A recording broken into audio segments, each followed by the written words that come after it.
Hello, hello. This is Michelle Drew, and I'm your host of From a Mess to a Message, where I interview inspiring people who have gone through a messy time in their life and they've come out the other end with a message of hope. And I'm here with someone I just met last week, Kristal Provencher, and she has such an inspiring story. I was mesmerized when I got a chance to talk with her last week, and I know that you're going to feel the same. So, Kristal, thank you so much for agreeing to share your story with our audience today. And yeah, hello. I'm so happy to be here with you. Thank you so much for having me. It's so nice to meet you and Yeah, to finally same. talk to you. Yes, definitely. Well, we have a mutual friend who is an absolutely incredible human, so I knew that this was going to be a really, really great interview. So I'm going to ask you to kind of go back to the dark time, that messy part of your life that is really powerful. And just kind of walk us through that and tell us that story and some of the things that you were dealing with as you got through it. Sure. So I live in Charleston now, but I grew up in Massachusetts, on Cape Cod and Wayland. And growing up on the Cape, I spent a lot of time at my grandparents' house. It was like my favorite place to be in the whole world. My two little Italian, my nonna and my papa. And yeah, I spent a lot of time there, and it was a really, really happy childhood environment. And my grandmother had a friend who lived across the street, and she had grandchildren, and her oldest grandson was my first ever huge crush. And so I remember I would just, wait for him to be there just so I could get a glimpse of him. And I grew up watching him, from across the street, and I'd find myself going over to his grandmother's house, like hoping that he'd be there. Um, and I remember one time I was little, she gave me this little silver bracelet that had a heart on it, and it was like, so sweet. She was such a sweet woman, and it was the perfect opportunity to get to talk to him at school. He was a year older than me, and I remember finally he was going to pass me on the stairs, and I was like, yes, I have something that I can talk to him about. So I was like, oh, look, your grandmother gave me this necklace. And of course he was older and so sweet, and he was like, oh, that's so beautiful. It's so great that she gave you that.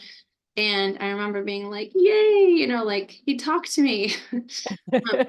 So that was on Cape Cod, and I moved to Wayland, which is where I met my best friend, who we have in common. And I spent eighth grade all through high school there. And I eventually moved back to the Cape in my early 20s. And I happened to see him again, years later. And somehow or another, we ended up dating. And I couldn't believe that I was dating my childhood crush. And of course, we're in our early 20s, so no relationship is perfect. We're acting, according to our age. And but long story short, my best friend was getting married, and I was going to be in her wedding, and I was honored. And it was like my first adult wedding that I was going to be in, because I hadn't been in a wedding since I was a flower girl. So I Wow. was super excited about it, and he agreed to come with me as my date. And, so we had this experience together at her wedding. I was a bridesmaid and he was my date. And then a huge snowstorm was coming in, and this wedding was off Cape. And we decided to drive home to Cape Cod that night to try to beat the snowstorm. Um, And you but had a hotel room booked, right? we did have a hotel room booked. Yeah.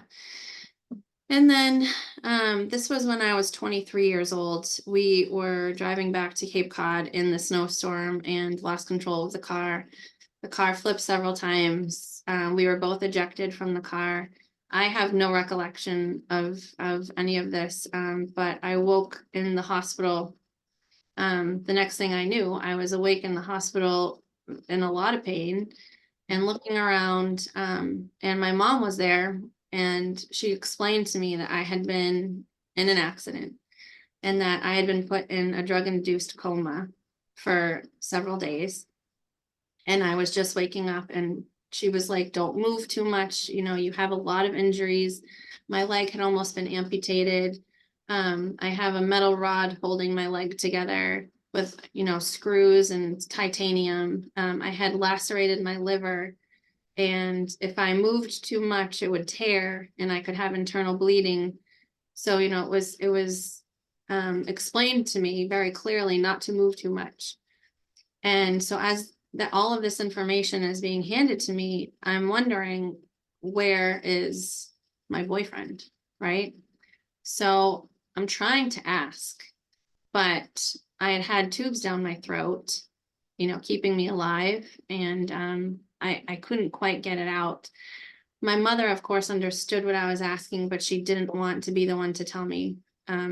So I asked for a paper and pen, and I wrote out, you know, I asked, where is he? And she had to walk away. She couldn't tell me. So a nurse came over and said the news that he had passed away in the accident. And of course, I became hysterical, and they put me right back under again, because if I had tried to move too much, I would have caused internal bleeding. So I don't remember at what point I woke back up, but I was in ICU for a while, and then I was in a regular hospital room for another couple weeks, and then I was in physical therapy for a while after that to learn how to, you know, walk again with this metal in my leg. So that was probably the worst thing, well, if not the worst thing that has ever happened in my life that I've ever had to go through, and the most traumatic. I don't know, you know, everybody copes with trauma differently. Right. I, being 23 years old, did not have the tools or the mental capacity to properly handle and, you know, work through in a healthy way. Yeah. So I just really didn't, unfortunately, you know, deal with it or get the consistent mental help that I needed at the time. So I definitely carried that for a long time and still do. But about 10 years later, I'd gotten married and gave birth to my first baby. And I found myself in a very crippling situation with postpartum depression and anxiety. And I think a lot of that stemmed from the trauma that I had been through and the accident, and the fact that I had never truly processed it. And Survivor guilt too, right? oh my gosh. Yes. The survivor guilt is such a real thing. I don't know if any of your listeners have ever been through something like that, but survivor's guilt is very real. It's not something that you can truly explain other than you don't understand why you're still here and the other person or people aren't. You know, what makes you so special? Why did you survive? Why did you live? Why did you get to, you know, live another day, wake up in the morning, and this other person or this other group of people didn't? And so I definitely carried that with me into the birth of my first child, in which I felt like something horrible was going to happen to him. And it was so strong and so debilitating. I wouldn't even really let my husband hold the baby. But yet I was too afraid to do anything with him either. So it was like, you're afraid to leave the house. You're afraid to give them a bath. You're afraid to let anybody else hold him. And I was so petrified that something horrible was going to happen to him that I started thinking maybe I was going to be the one that was going to hurt him, because, you know, in your warped sense of reality, you're so convinced that something horrible is going to happen. And when your rationale comes in and says, well, here are all the reasons that it's not going to happen, that something bad isn't going to happen, then all you're left with is, oh my gosh, am I going to be the one that hurts him? Like, and then you feel guilty for that. Like, then you're like, oh my God, why did I have that thought? That is like, I would never hurt him. Why did I think that? And it's this horrible spiral. And if anybody has gone through any sort of postpartum issues, my heart truly goes out to you, because it is truly crippling and truly debilitating. So I went and sought help, but they wanted to medicate me, Mm. and I was too anxious to take medication Thank because goodness, actually. I was thinking, well, if I take this medication and it lowers my inhibitions and it makes me more relaxed, then surely something's horrible is going to happen, because I won't be like, on my game. So I mean, luckily I didn't take anything, but what I did do is I started going outside.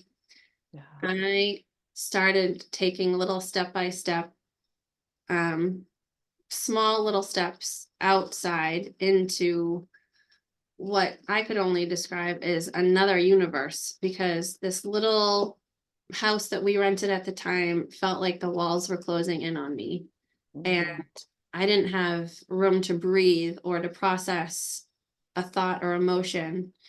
So I finally just started sitting outside with the baby. And with that brought me a little taste of Mother Nature's healing properties and abilities. Mm. It started with just, a bird coming to land on the railing on the back deck, and, a butterfly flying by the backyard. And I started noticing, a little caterpillar crawling across a leaf, or a little ladybug walking along that I would allow to walk across my hand.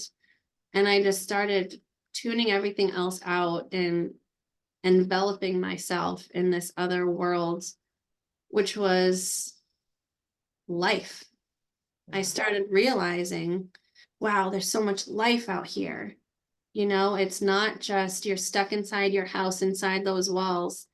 It's all this beauty, all of this life that's so expansive. I can hear other people. I could hear cars. I could hear birds. I could see squirrels. And then, starting to go for nature walks, or taking him to a garden and walking around, to be able to be like, wow, all of this is here for me.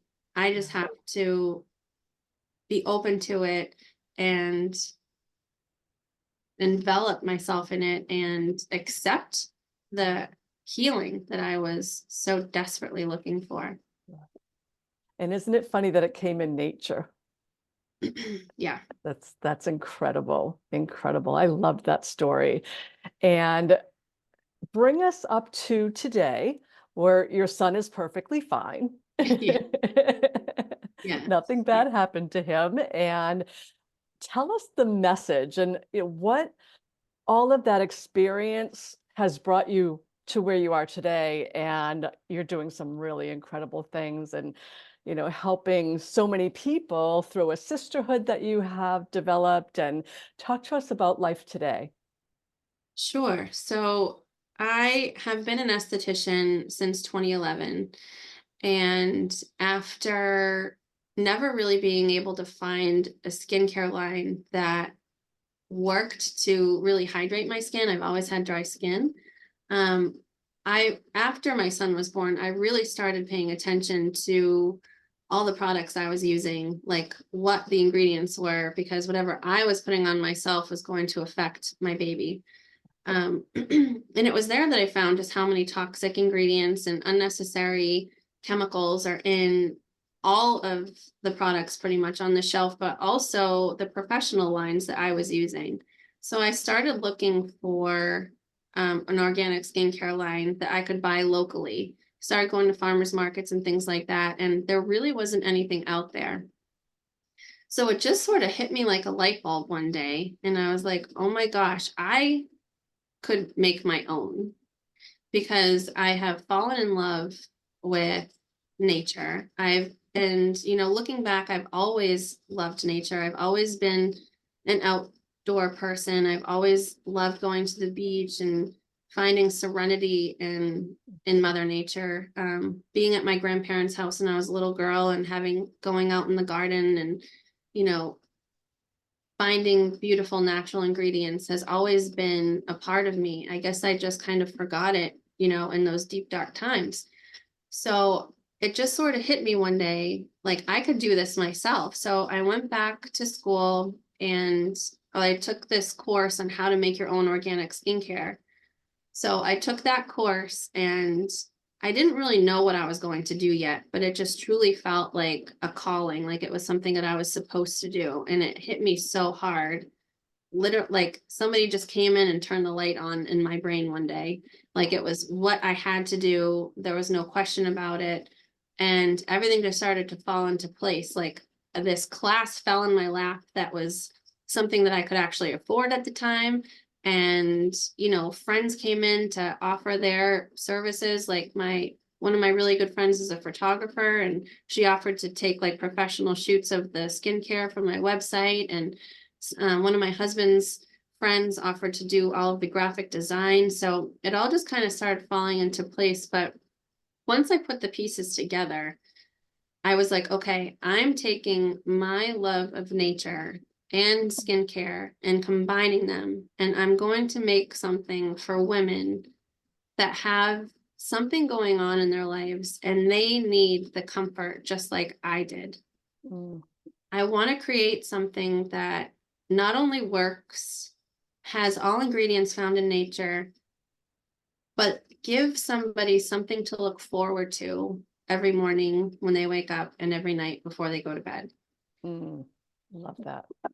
I wanted it to work really well so that they would look forward to using it. And I wanted to use ingredients that would comfort them. So we have in our bodies naturally this system called the olfactory system. And it's how we process aroma. So when you smell something, it sends a message to your brain, triggering the olfactory system, and that's directly linked to your emotion and your memory. So Wow. if you've ever walked into an old building and thought, oh my gosh, this smells just like my kindergarten classroom, and you're immediately taken back there.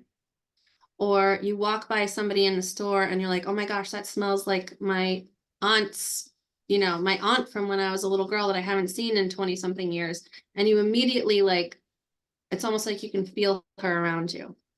Right. That's the olfactory system. So it's directly linked to your emotion and your memory. So what I wanted to do with this product line is use specific ingredients that when you smell them every day, when you use them, you attach it to a positive affirmation. So there's lavender, for instance. So when you're using the lavender and cocoa daily moisturizer, you can say, okay, that's lavender and now I feel calm. I smell cocoa butter and I feel comforted. I smell, you know, patchouli and I feel grounded, and so on and so forth. So I really wanted to create something that people would be able to truly gain comfort and serenity, which is exactly what I had been looking for all those years. And I wish that I had had something like this for myself. Right. Right. That's amazing. And you also have a sisterhood, right? And a meditation Yeah. circle, and you have a lot of good things going on that everybody needs to know about. Yeah. So sorry, I had to turn my battery saver on. Um, No worries. so yes, when I developed the skincare line, I didn't know that I was going to do any of this, but it all just kind of worked out organically. I started realizing that these 4 steps, the cleanser, the toner, the serum, and the moisturizer, could actually be used as a self-love ritual. Yeah. And so I started doing it myself and thought, this is something that I think other women would really benefit from and be able to do from home anytime they wanted to do it. So what I've developed is a in-person workshop called the Daily Comfort Workshop. And other people, like, you know, my friends back home in Massachusetts or people that find me online can't come to these in-person workshops. So I have since extended it virtually, but the Daily Comfort Workshop and Self-Love Ritual takes you through this cleansing process with the products. So like, for instance, this apricot and lavender cream cleanser, we start out the sisterhood circle. We all sit together in a sisterhood circle, whether it's in person or virtually, like you and I are talking now. And you get a nice bowl of warm water.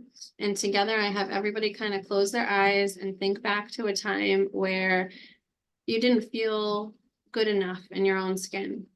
Like you didn't feel like your true self, whether somebody made you feel like you weren't worthy, or you yourself were telling you yourself were giving yourself this negative message that you're not good enough, you're not smart enough, skinny enough, pretty enough, whatever the case may be.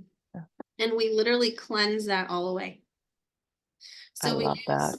we use all the ingredients in the cleanser to wash all of that away. And then once that negativity that no longer serves us is washed away, then we open ourselves up to love, peace, and comfort with, like, you know, we use the toning mist and we spray it all over ourselves and just kind of let ourselves soak it all in and accept those ingredients, like rose, so you feel loved, and aloe to heal you, and so on and so forth. So we cleanse it all away, and then we use the toner mist and the facial serum and the daily moisturizer to just soak up all that goodness. And then we open the circle up for to share with everyone. So there's usually a different topic. And for instance, our next meeting's topic is all about the story that somebody told you were. So like, who were you told you were before you decided who you are, right? Yeah. Whether you were told you were a certain religion, or whether you were told you had to act a certain way based on your gender, or whatever the case may be. So that's the topic for our next meeting. And it's so amazing to see everybody, like, with all their different perspectives and all of their different stories, be able to connect to one another and share their stories, and how, like, your story might remind me of something from, you know, my life, and I share that, and then like everybody just sort of connects, and it's like this beautiful web of sisterhood. And then I close each meeting with a guided meditation using my meditation training, and I choose a different one each time based on kind of the energy and the flow of the room. So it can be a manifestation meditation, or an inner child healing meditation. And so, yeah, those meetings are held every other Thursday night at 8 p.m. right now, Eastern Standard Time. So bi-weekly. And if you want to try one, you absolutely can. You don't have to have the products. You can come try it for free. And then the workshops are live here in Charleston as well. That's so great. That's so great. And it's funny how, like, as you talk through your story, I can see how each piece led you to where you are today. And one thing I want to make sure that we do is honor your husband for, I know that this still carries on with you. I mean, it's not something you're just going to forget one day and be like perfectly, never think about it again, be perfectly fine.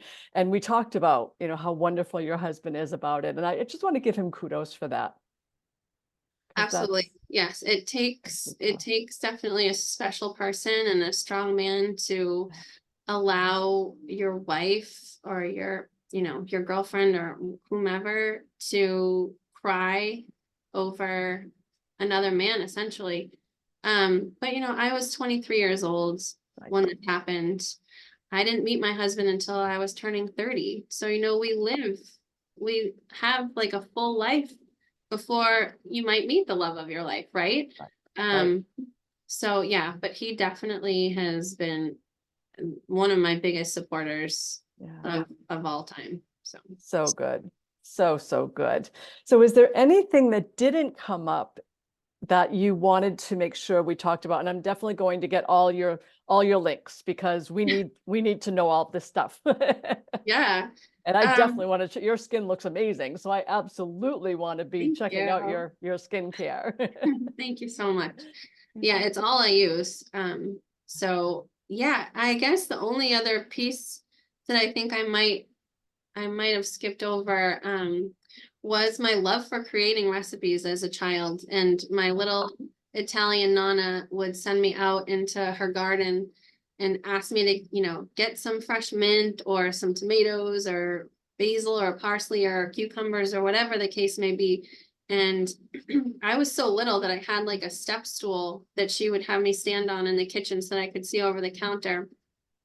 And she would just let me create, like, she would kind of be my guide, but she would let me essentially create my own recipes using all of these fresh, nature made ingredients. And she really allowed me to be creative, even as a little girl. So I think that definitely got my creative juices flowing, and my love for making things with my hands, and my love for using the gifts that Mother Nature has given us to create something beautiful. So that piece, I think, is an important part of my story as well. Yeah, thank you, Nana. Yeah. That is so great. That's so great. And I love that you stepped out and listened to your inner voice to kind of unfold this whole, entrepreneurial venture for yourself. I love that. I love that. Now, is there a message that you would like to leave everybody with, based on all of your experiences? Is there a message that you'd like to share? Yeah, that's a really good question.